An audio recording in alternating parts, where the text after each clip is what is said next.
What if the stranger you cross on the street is simply a weathered mirror reflecting a fragment of your own eyes? There is a quiet terror and a quieter invitation in that question. We have been taught to live as if the world were a collection of separate candles, each burning on its own wick, each demanding our attention and our protection. The mind, ever practical, hammers stakes into the ground of difference, mine and yours, here and there, subject and object. From those stakes grows the architecture of fear, scarcity, judgment, hunger for approval, the relentless search for selfhood as if it were a commodity to be defended. Yet the ancient verse we began with speaks against this architecture, not as doctrine but as an immediate perception. To see all beings in oneself is to see the self in all beings. The division evaporates like mist before a sun that has always been there. Imagine a single ocean, vast and dark and luminous. The waves that cross its surface rage and splash and foam, each believing itself to be an independent actor. A gull mistakes a crest for a cliff. A fisherman mistakes a ripple for a boundary. But beneath every crest lies the same saline depth. To see oneself in the other is to learn the anatomy of that ocean. It is not an act of sympathy alone. It is a shift in optics. What was once an external object becomes a lived subjectivity. Ethics then follows as a natural consequence of perception, not as a rule imposed from outside. When you recognize your breath in another's chest, cruelty loses its momentum because hurting another is, in a literal sense, injuring the house in which you also dwell. This vision is not sentimental. It is rigorous and, at first, uncomfortable. The mirror it offers does not flatter. In the gaze that acknowledges itself across the world, you will not only reflected virtues, but reflected shadows, envy, brokenness, small-mindedness you preferred to imagine contained in others. The depth of the teaching is that those shadows are not exiles to be banished, but material for honest alchemy. To see your own woundedness in another's eyes is to be given the tool of compassion that knows how to mend itself. The wise do not retreat from the sight of hardness in themselves. They bring light to it, and in lighting it, they discover that what they called hardness was an edge of a previously closed door. There is a practical tenderness woven into this recognition. In ordinary life, when someone speaks sharply, when someone stumbles or betrays, the reflex is separation, distance, verdict, remedy. But the one who perceives unity responds differently. They hesitate before the verdict. They listen for the echo of their own voice in the other's complaint. The world becomes a conversation with oneself, and responsibility is no longer a moral tax, but a form of paying attention. Responsibility, in this view, is not the burden of a subject standing over objects, but the natural care of a sea that knows its own waves. Yet how does such a perception arise? It is less an acquisition and more a subtraction. The self is not enlarged by adding possessions or titles. It is revealed when the veils of identification are peeled away. Each veil removed is a small death and a small resurrection, the death of an idolized boundary and the resurrection of a broader belonging. The practice is subtle, a listening, a loosening, and it often begins with suffering itself, which tends to fray pretenses until the raw seam of being shows through. If the world is a mirror, what will you see when you look? Will you persist in cataloging differences, or will you trace the common pulse under every name? The answer to that question is the hinge between a life that divides and a life that recognizes. In the silence that follows, feel the question deepen and let it lead you to the next horizon of understanding.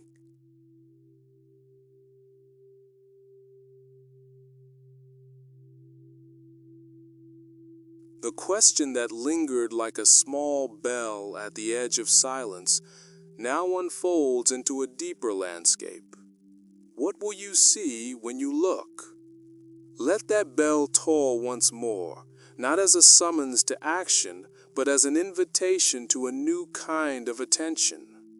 The gaze that recognizes itself across the world begins to redraw borders, not by erasing forms, but by changing the mapmaker. Where once lines separated islands of identity, a different cartography appears, one that traces currents instead of coastlines, relationship instead of isolation. To inhabit this map is to learn a language of relational geometry. Every point speaks of its distance because it is joined by invisible arcs of belonging. Consider the breath as a simple tutor. When you observe breathing as an isolated event, you may think of it as happening to you alone, a private rhythm behind your ribs. But if you listen more closely, the breath reveals its shared choreography. Air moves through the lungs of many. Seasons change the scent of forests and city streets alike. And with every inhale, there is a history of exchanges that no single body can claim. The self, then, is less a sealed chamber than an aperture through which the world breathes. In this aperture rests the divine awkwardness of belonging. You are at once particular and porous, a shape defined by edges that leak into other shapes. This porousness reframes responsibility, not as guilt leveled by a judge, but as an attentiveness that arises when one recognizes oneself in the world's condition.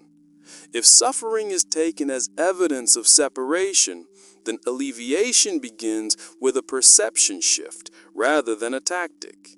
The hand that tends a wound recognizes the same tissue in which its own nerves run. The hand that heals is learning its anatomy by touching another's hurt. Compassion that springs from recognition is not sentimental, it is anatomically sensible. It knows where pain attaches and how attention can loosen that attachment. In such tending, there is an ethical intelligence that is neither dogmatic nor sentimental, but precise, like a surgeon's steady hand guided by an inner compass of shared life.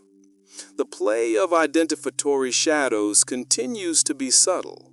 We cling to descriptors, roles, stories, grievances, because they are economical. They save the mind from the labor of continuous seeing. But every label is a small fortress, and the cost of fortification is a narrowing of vision. To relax a label is to expand perception. Grief opens into the larger architecture of loss that connects species and seasons. Joy widens into a recognition of the conditions that make rejoicing possible. The mystic's paradox is that freedom is not obtained by accumulation, but by relinquishment. Not a loss, but a recovery of the field in which self and world cohere. On the level of ordinary relationships, the consequences are immediate and practical. Conflict softens when one discerns the echo of one's own fear in another's accusation. Desire changes its tone when you recognize the source of your longing mirrored in a stranger's eyes. Even political divisions, held together by narratives of otherness, begin to fray when people learn to meet not as opponents, but as reflections doing their best with a partial view. This is not naivete. It is an unromantic, exacting work of perception that requires patience and a steadier heart. There is a final, quieter economy at play. Recognition reduces the need to control, because control is a strategy born of perceived scarcity. When the world is seen as an extension of your own life, hoarding dissolves into stewardship and violence into careful tending. The divine, once chased as a distant prize, becomes the ordinary face of existence, visible in a child's thumb, audible in the creak of a floorboard, tangible in the closing of a hand around a friend's trimmer. So the lens shifts from separation to participation. The life of the self is revealed as an ongoing reception. Pause then. In that pause, notice how the horizon changes. The sea of being is not out there and you here, but one undulating whole. What would remain if the last thin membrane of other were pierced, leaving only a single field of sight?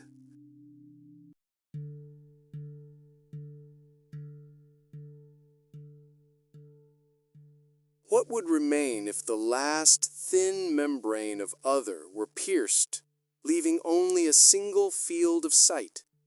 That question, hanging like a pale moon at the edge of awareness, opens into a quiet economy where seeing and being are the same movement.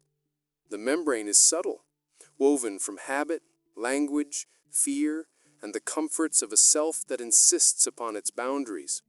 When it thins, the world does not vanish into sameness.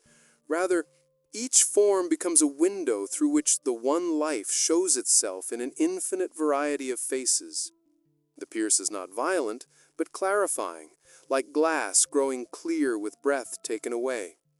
The horizon sharpens, and the heart learns to register both depth and distance without mistaking either for alienation.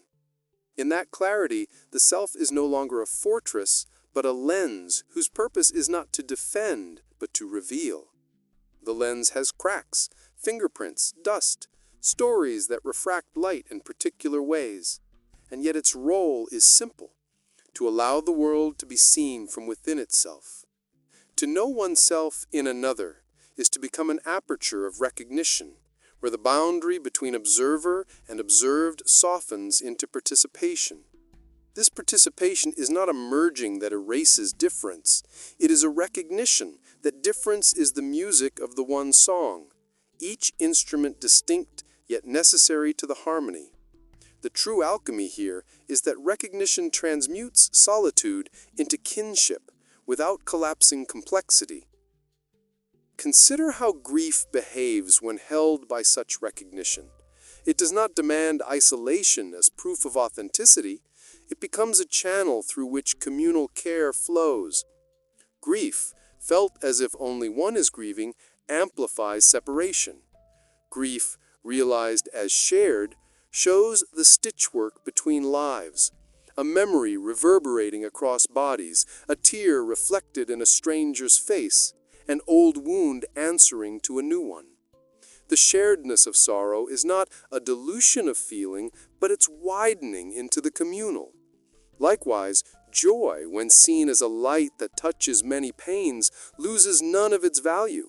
Instead, it becomes a lighthouse guiding others who navigate the same dark sea. There is a discipline to this view that is neither contemplative avoidance nor ethical grandstanding. It is a daily attention to the small cues that reveal interconnectedness, the way a child's laugh alters a room's temperature, the way a city's silence after midnight reveals the breathing of the ground beneath its asphalt, the way a neighbor's tired hands mirror your own. These are not metaphors meant to prettify life. They are anatomical observations of belonging. To train the eye to see this is to become an artisan of existence, shaping responses from recognition rather than reaction, from presence rather than projection. And yet, the teaching is mercifully uncompromising.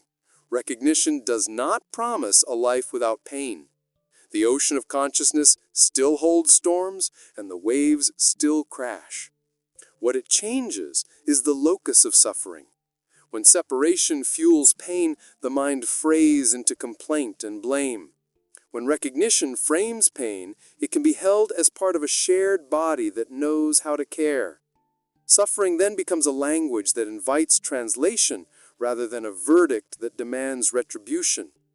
In such a language, forgiveness is not an ethical concession, but an act of practical intelligence that unbinds knots rather than tightens them.